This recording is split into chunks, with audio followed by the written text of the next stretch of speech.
Hello student, कैसे हैं आप। मैं सूर्यकांत चतुर्वेदी वाईएसटी आपका ऑनलाइन क्लासेस के अंदर स्वागत करता हूं। जैसा कि आपको मालूम है कि इस समय हम जो एक टॉपिक लेके चल रहे हैं मौर्य साम्राज्य को लेके चल रहे हैं। कल हमने मौर्य साम्राज्य की जानकारी के स्रोतों को पढ़ा था, जो कि हमारे लिए जानना अति आवश्यक था कि किन स्रोतों के आधार पर हम मौर्य साम्राज्य का अध्ययन कर सकते हैं। ठीक है, उसमें हमने साहित्यिक स्रोत, उसके पश्चात में हम साहित्यिक स्रोतों के बाद हमने जिस टॉपिक का हमने अध्ययन किया वो टॉपिक था पुरातात्विक स्रोत। पुरातात्विक स्रोतों के अंदर अशोक के शिलालेख, गुहा लेख, स्तंभ लेख, लघु शिलालेख और इसके अलावा अन्य मध्यवान संस्कृतियों के माध्यम से भी हमने जानने का प्रयास किया।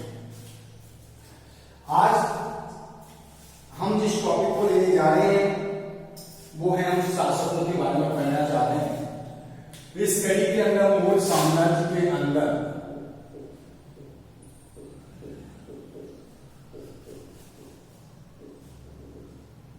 सबसे पहले हम जिस शासक के बारे में पढ़ने जाएंगे वह है चंद्रगुप्त मौर्य। चंद्रगुप्त मौर्य के बारे में हम लोग बात करना चाहेंगे। अलग अलग विद्वानों ने चाणक्य के बारे में अलग अलग बातें कही हैं। चाणक्य वही है जिसने अपना एक ग्रंथ लिखा जिसका नाम है अर्थशास्त्र। अर्थशास्त्र के अंतर्गत अगर देखा जाए नाम अर्थशास्त्र है, लेकिन उसके अंदर मुख्य रूप से हम लोग नीति शास्त्र और राजनीति से परिपूर्ण हमारे पास में घटनाओं के बारे में हमको जानकारी प्राप्त होती है। चंद्रगुप्त मौर्य ने चाणक्य की सहायता से अंतिम नंद वंश के जो शासक थे घनानंद, उनको पद से हटाकर मौर्य साम्राज्य की नींव डाली मगध में। तो यहां हम चंद्रगुप्त मौर्य के बारे में हम बात करने जा रहे हैं। तो ये हमारा जो टॉपिक है आज हमारा चालू होना है कि पराजित कर सिंहासन के बारे में हमको जानकारी प्राप्त होती है कि सिंहासन को प्राप्त किया। चंद्रगुप्त मौर्य ने अपने शत्रुओं के विरुद्ध जो चाल चली उसका विवरण चंद्रगुप्त मौर्य ने चाणक्य की सहायता से अपने शत्रुओं के विरुद्ध जो चाल चली उसके बारे में हमको जो जानकारी है मुद्रा राक्षस से प्राप्त होती है। विशाखा दत्त का मुद्रा राक्षस पुस्तक किसकी है? विशाखा दत्त की मुद्रा राक्षस पुस्तक से हमको इसके विषय में हमको जानकारी प्राप्त होती है कि किस तरीके से चंद्रगुप्त मौर्य ने अपने शासन की नींव को डाला। विलियम जोन्स ने इन्हें सैंडो पोर्टस कहा है। विलियम जोन्स ने इन्हें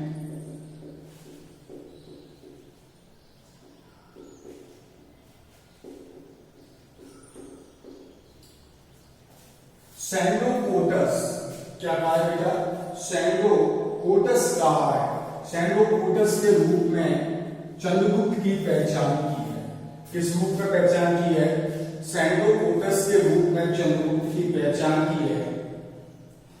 और भारतीय ग्रंथों में इसकी चंद्रगुप्त है। मौर्य चंद्रगुप्त की सिकंदर से मुलाकात सैन्य शिक्षा ग्रहण करते समय हुई थी। प्लूटार्क और जस्टिन इसका वर्णन करते हैं। प्लूटार्क और जस्टिन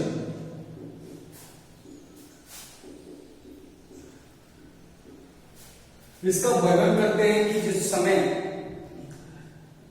चंद्रगुप्त शिक्षा ग्रहण कर रहा था उस समय इसकी सिकंदर से मुलाकात हुई।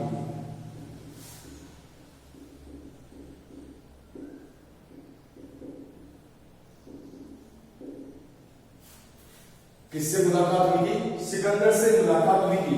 उसके बारे में जो हमको जानकारी प्राप्त होती है प्लूटार्क और जस्टिन के विवरण से भी हमको प्राप्त होती है। विलियम जोन्स ने इन्हें सैंडोपोर्टस के नाम से इनकी पहचान की है। इसके इन्होंने किस तरीके से शासन को प्राप्त किया था चाणक्य के साथ में सहायता से, उसके बारे में हमको जो जानकारी प्राप्त होती है वो मुद्रा राक्षस से हमको प्राप्त होती है। अब यहाँ हमारी जो बात चल रही है कि चंद्रगुप्त मौर्य को चंद्रगुप्त की संख्या प्राचीनतम अभिलेख के साथ रुद्रदामन के जूनागढ़ अभिलेख से प्राप्त हुआ है। रुद्रदामन का जूनागढ़ अभिलेख, दामन का जूनागढ़ अभिलेख में चंद्रगुप्त को चंद्रगुप्त के रूप में हमको संज्ञा प्राप्त होती है। चंद्रगुप्त के रूप में हमको ये नाम प्राप्त होता है। रुद्रदामन का जूनागढ़ अभिलेख से भी पता चलता है चंद्रगुप्त के बारे में। उसके पश्चात में प्लूटार्क ने कहा है कि चंद्रगुप्त ने 6 लाख की सेना के माध्यम से पूरे भारत पर आधिपत्य स्थापित किया। ये कौन कहता है? प्लूटार्क कहता है कि 6 लाख की सेना के साथ में चंद्रगुप्त ने भारत पर अपना आधिपत्य को स्थापित किया है। बेटा हम लोग जो पढ़ रहे हैं चंद्रगुप्त मौर्य पढ़ रहे हैं, इसके वाइस मुद्रा राक्षस में चंद्रगुप्त ने किस तरीके से चाणक्य की सहायता से गणानंद को पराजित कर विजय प्राप्त कर सिंहासन पर अधिकार किया, उसके बारे में जानकारी प्राप्त हो रही है। विलियम जोन्स ने शेडो कोटस के रूप में इनकी पहचान की है। सिकंदर से जो चंद्रगुप्त की एक सैनिक शिक्षा के रूप में जो मुलाकात हुई, जब सैनिक शिक्षा ग्रहण कर रहे थे, उसके बारे में हमको जानकारी प्लूटार्क और जस्टिन के विवरण से प्राप्त हुई। रुद्रदामन के जूनागढ़ अभिलेख में इन्हें चंद्रगुप्त कहा गया है। प्लूटार्क ने 6 लाख की सेना लेकर, कहा जाता है कि चंद्रगुप्त ने 6 लाख की सेना लेकर विजय प्राप्त की थी। इसके बारे में विवरण हमको प्लूटार्क ने दिया है। देखिए देशी विदेशी सारे विवरणों से हमको जानकारी प्राप्त होती है। प्लिनी के अनुसार मगध की सीमा सिंधु नदी तक थी। जस्टिन ने चंद्रगुप्त की सेना को डाकुओं का गिरोह कहा है। अब देखिए जस्टिन है वो चंद्रगुप्त की सेना को डाकुओं का गिरोह भी कहता है। अनेक विद्वानों ने, अनेक समकालीन जो विद्वान थे, उन्होंने अपने विवरण में अलग अलग बातें कही हैं, जो हमारे पास में ऐतिहासिक ग्रंथों के माध्यम से, इतिहासिक ग्रंथों के माध्यम से प्राप्त होती है। यूनानी, रोमन और बौद्ध शास्त्रों के अनुसार चंद्रगुप्त ने पंजाब तथा सिंधु को भी जीता। यूनानी बौद्ध ग्रंथ हैं, उनके अनुसार भी पता चलता है कि चंद्रगुप्त ने जो पंजाब और सिंध है उस पर भी क्या प्राप्त की है? विजय प्राप्त की है। यहाँ इसके पश्चात 304-5 ईस्वी के आसपास बैक्ट्रिया के शासक सेल्यूकस और चंद्रगुप्त के बीच में, उत्तर पश्चिमी भारत के आधिपत्य के बीच में एक भीषण युद्ध हुआ। कब हुआ? 304-305 ईसा पूर्व में। बैक्ट्रिया का शासक है सेल्यूकस और चंद्रगुप्त, दोनों के मध्य में भीषण युद्ध हुआ है। क्या हुआ है? युद्ध भीषण हुआ है। इस युद्ध के अंदर बालकों का विवरण का हमको वैसे कोई ज्यादा उल्लेख तो नहीं मिलता है, लेकिन चंद्रगुप्त ने युद्ध छेड़ा, जिसमें मौर्यों ने इसके अंतर्गत विजय प्राप्त की। किसमें? इस युद्ध में सेल्यूकस को पराजय का सामना करना पड़ा। फलस्वरूप में दोनों के बीच में संधि, किसके मध्य में संधि हुई? सेल्यूकस और चंद्रगुप्त दोनों के मध्य में क्या हुई है? संधि हुई है। इस संधि की जो शर्तें हैं वो ये हैं कि सेल्यूकस से चंद्रगुप्त को 4 प्रांत प्राप्त हुए। कितने प्रांत प्राप्त हुए? 4। पहला है एरिया, ठीक है। दूसरे प्रांत के बारे में बात की जाए, अराकोसिया,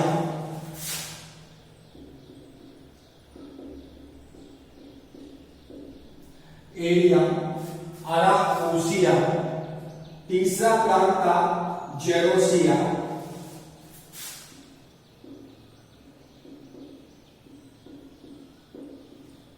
जेरोसिया, और चौथा जो प्रांत था पेरिपे मिस्र,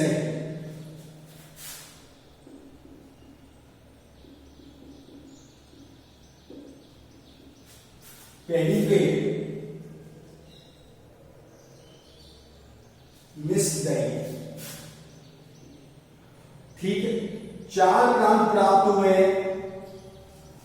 एरिया, अराकोसिया, जेरोसिया, पेरिपेस, यानी कि हेरात, हेरात के अलावा कांदाहार, जिसको कहेंगे हम हेरात, ये हो गया आपका कांदाहार। उसके पश्चात मकरान, और ये हो गया आपका काम। ये 4 जो प्रदेश है इनको इसके द्वारा क्या किया गया, चंद्रगुप्त को प्रदान कर दिया गया। किसको प्रदान कर दिया गया, चंद्रगुप्त को प्रदान कर दिया गया। फलस्वरूप में चंद्रगुप्त और सेल्यूकस दोनों के बीच में वैवाहिक संबंध स्थापित हुए। वैवाहिक संबंध के साथ में चंद्रगुप्त ने 500 हाथी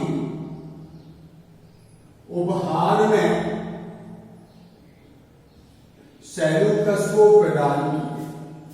कितने हाथी प्रदान किए, 500 हाथी उपहार में सेल्यूकस को प्रदान किए।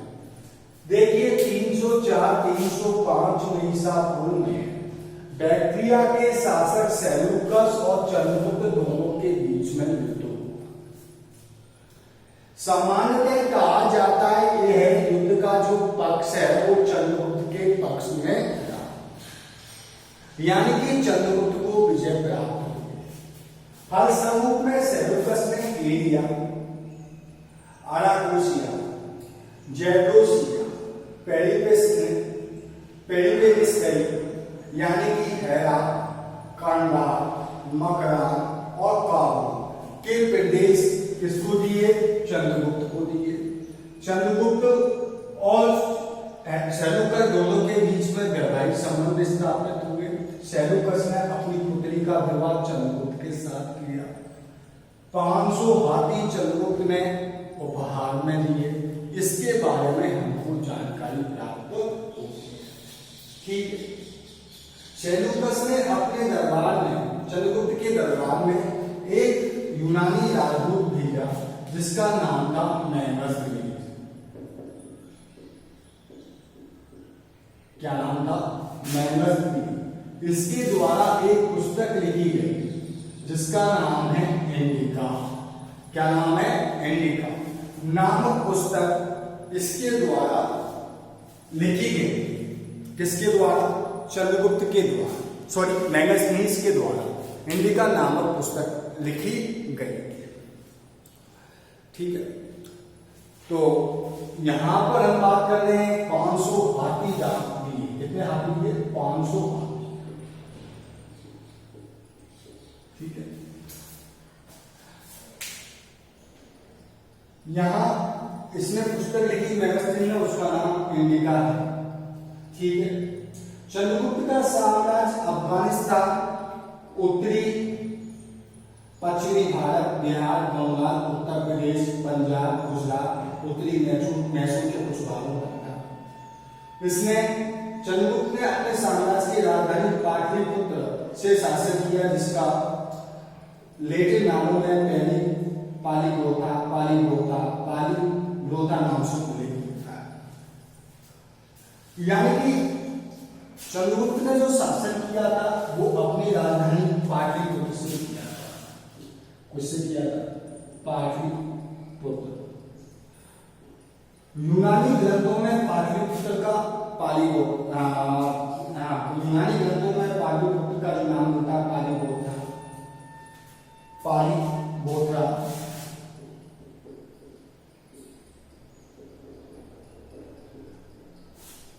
आदि नाम का।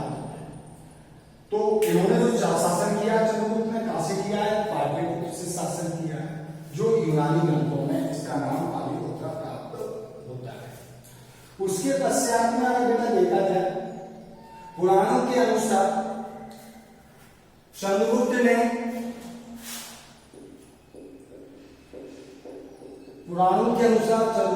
24 वर्षों तक शासन किया।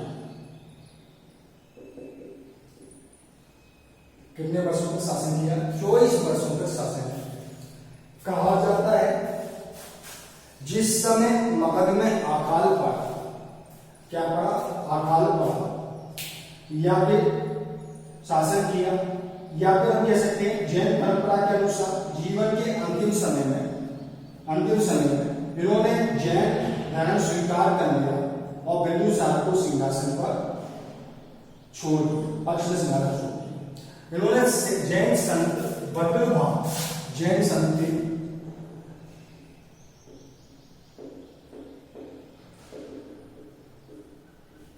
भद्रभाव से जैन धर्म की दीक्षा ग्रहण कर लिया। जीवन के अंतिम समय में जैन धर्म ग्रहण कर लिया, या फिर हम कह सकते हैं जैन धर्म ग्रहण कर लिया, और यह मैसूर यानी कि कर्नाटक के श्रवणबेलगोला की पहाड़ियों पर गए और वहां पर अपना जीवन का अंतिम समय इन्होंने बिताया। चंद्रगुप्त ने अंतिम समय वहीं बिताया और उपवास पद्धति के माध्यम से अपने शरीर का त्याग कर दिया। किसने? चंद्रगुप्त। कौन सी पद्धति के माध्यम से? उपवास पद्धति के माध्यम से चंद्रगुप्त ने अपने जीवन का क्या कर दिया बेटा? त्याग कर दिया। कहा जाता है चंद्रगुप्त के जीवन के अंतिम समय में मगध में 12 वर्ष का अकाल पड़ा। कितने वर्ष का अकाल पड़ा? 12 वर्ष का अकाल पड़ा। कब? चंद्रगुप्त के जीवन के अंतिम समय। ठीक है। चंद्रगुप्त ने मौर्य निरंकुश शासक था, जिसके बारे में कहा जा सकता है कि सारी सत्ता उसके हाथों में रहती थी और उसने अपने शासन प्रबंध में लोक कल्याण के कार्य। ठीक है। जीवन जैन संत भद्रभाव से जैन धर्म की दीक्षा ली, जैन धर्म ग्रहण किया और कहाँ चले गए? श्रवणबेलगोला चले गए। वहीं पर जीवन के अंतिम समय में इन्होंने शरीर की अपने उपासना पद्धति से अपने शरीर का त्याग कर दिया। कहा जाता है कि जीवन के अंतिम समय में मगध में अकाल भी पड़ा था। तो बेटा ये था आपका चंद्रगुप्त मौर्य के बारे में मैंने आपको बताया। आशा है आपके समझ में आया। अब आते हैं बिंदुसार।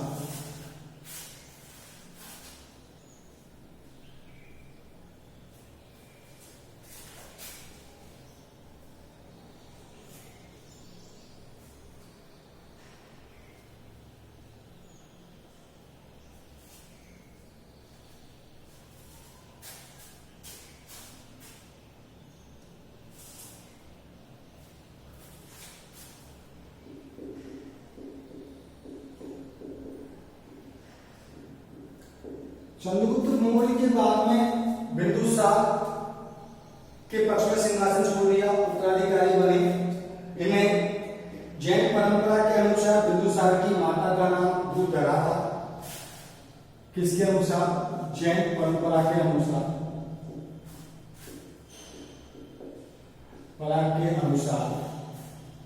माता का नाम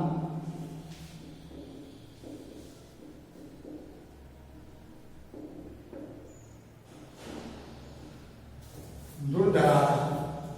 माता का नाम क्या था? दुर्धरा था। तिब्बतीय बौद्ध भिक्षु तारानाथ के अनुसार चाणक्य बिंदुसार का भी मंत्री था। जो बौद्ध तिब्बतीय बौद्ध भिक्षु हैं तारानाथ, वो कहते हैं कि चाणक्य बिंदुसार का भी क्या था? मंत्री था। ठीक है। चंद्रगुप्त के बाद में बिंदुसार शासन पर बैठा। जैन परंपरा के अनुसार माता का नाम दुर्धरा। तारानाथ कहते हैं कि चाणक्य इसके काल में भी मंत्री था। ठीक है। बिंदुसार ने अपने बड़े पुत्र ससीम को तक्षशिला और अशोक को उज्जैनी का राज्यपाल बनाया था। इसका जो बड़ा पुत्र था ससीम, वो तक्षशिला और अशोक जो था वो उज्जैनी का, ये दोनों क्या थे, राज्यपाल थे। ठीक है। शशि जो है तक्षशिला का राज्यपाल था और अशोक था वो उज्जैनी का राज्यपाल था। ठीक है।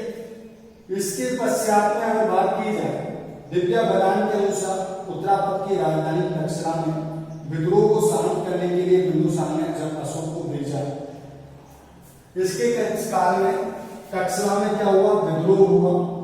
तो बिंदुसार ने अशोक से को कहां भेजा, तक्षशिला में विद्रोह को शांत करने के लिए भेजा। अशोक ने विद्रोह को शांत कर दिया। शांत करने के पश्चात तारानाथ के अनुसार अशोक नेपाल के विद्रोह भी अशोक ने शांत किए। बिंदुसार के का शासनकाल में के साथ कूटनीतिक संबंध महत्वपूर्ण है। स्ट्रेबो के अनुसार एंटियोकस ने बिंदुसार के दरबार में डायनेकस नामक राजदूत भेजा था। स्ट्रेबो के अनुसार यूनानी शासक एंटियोकस ने, यूनानी शासक का नाम क्या है, एंटियोकस ने बिंदुसार के दरबार में एक राजदूत भेजा था। बिंदुसार ने पत्र लिखकर एंटियोकस से सूखे मदिरा, सूखे अंजीर और दार्शनिक भेजने की बात मांग की। एंटियोकस ने मदिरा और सूखे अंजीर तो भेज दिए परंतु दार्शनिक नहीं। एंटियोकस ने एक राजदूत भेजा किसके दरबार में, बिंदुसार के दरबार में। उसके पश्चात में पत्र लिखकर आग्रह किया कि आप मदिरा, सूखे अंजीर और दार्शनिक भेजें। लेकिन एंटियोकस ने मदिरा और अंजीर को भेज दिए लेकिन दार्शनिक नहीं भेजा। कहा यूनानी कानून के अनुसार उचित नहीं है। प्लेनी के अनुसार मिस्र के राजा टॉलमी द्वितीय बिंदुसार के दरबार में डायनोसियस नामक दरबार में था। बिंदुसार आजीवक संप्रदाय का अनुयायी था। ध्यान रखिएगा, पूछा जाता रहता है कंपटीशन एग्जाम में। बिंदुसार आजीवक संप्रदाय का अनुयायी। कौन से संप्रदाय का अनुयायी था, आजीवक संप्रदाय का अनुयायी था बिंदुसार। तो बेटा यहां हम जिस टॉपिक के बारे में पढ़ रहे हैं बिंदुसार के बारे में पढ़ रहे हैं। जैन परंपरा के अनुसार माता का नाम गुजरा। तारानाथ ने कहा कि चाणक्य इसके समय में मंत्री था। इसके समय में शशि तक्षशिला का और अशोक उज्जैन का गवर्नर राज्यपाल था। जब तक्षशिला के अंदर विद्रोह ज्यादा बढ़ गया था तो उसको दबाने के लिए किसको भेजा, तक्षशिला को मैं अशोक को भेजा। और कहीं पर भी विद्रोह हुआ उसको अशोक ने दबाया। बिंदुसार ने एंटियोकस ने बिंदुसार के दरबार में एक राजदूत भेजा, लेकिन साथ में पत्र लिखकर बिंदुसार ने अनुरोध किया कि आप एक सूखे अंजीर और मदिरा की भेजिए और दार्शनिक भेजिए। दार्शनिक तो नहीं भेजा लेकिन दोनों चीजें भेज दी गई। बिंदुसार आजीवक संप्रदाय का अनुयायी था। पूछा जाता रहता है क्वेश्चन, बिंदुसार कौन से संप्रदाय का अनुयायी था। तो बेटा आपको ध्यान रखना है कि यह आजीवक संप्रदाय का अनुयायी था। नेक्स्ट जो टॉपिक है हमारा अशोक चलेगा बेटा। अशोक के बारे में हम नेक्स्ट क्लास के अंदर पढ़ेंगे। आज हमने जो पढ़ा है वो बिंदुसार के बारे में पढ़ा है। मुझे लगता है कि मेरे द्वारा जो क्लासेस दी जा रही हैं वो आपकी समझ में आ रही होंगी और इन क्लासों का अधिक से अधिक लाभ उठाएं, आपके लिए लाभदायक होगा। कंटिन्यू आप उससे जुड़े रहिए और इन क्लासों का फायदा उठाइए, ये आगे आपके लिए काफी लाभदायक होंगी। तो बेटा आज के लिए बस इतना ही। मिलते हैं नेक्स्ट वीडियो में एक नए टॉपिक के साथ में, और जो नया टॉपिक होगा वो होगा अशोक महान। ठीक है बेटा, आज के लिए बस इतना।